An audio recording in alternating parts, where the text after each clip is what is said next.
Hi friends, this is Pastor Chris at the Presbyterian Church of Marion, and we're finishing up our short series, our reflections on the 7 last words of Jesus.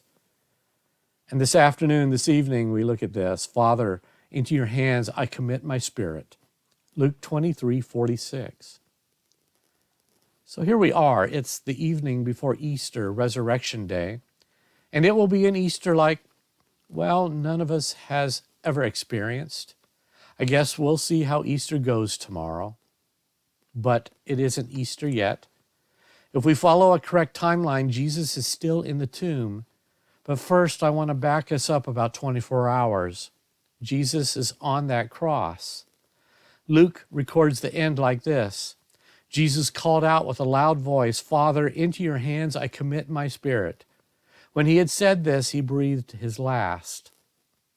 This is actually a grace note. Crucifixion was often a long, drawn-out execution. The goal of the Romans was not just to punish criminals, like Jesus, I guess, but to provide a horrid and visual reminder that you don't mess with the powers that be.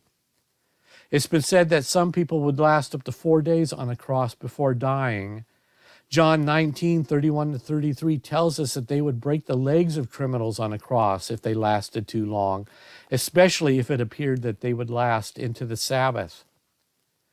Seems that there was some sort of unwritten agreement between government officials and Jewish authorities to make sure that no bodies were on display on a Sabbath day. I bring up these nasty details not to be sensational, but to be truthful. And the fact that Jesus was able to command his spirit into his Father's hands by quoting Psalm 31:5 just before his death is a grace note. Jesus apparently died rather quickly compared to some.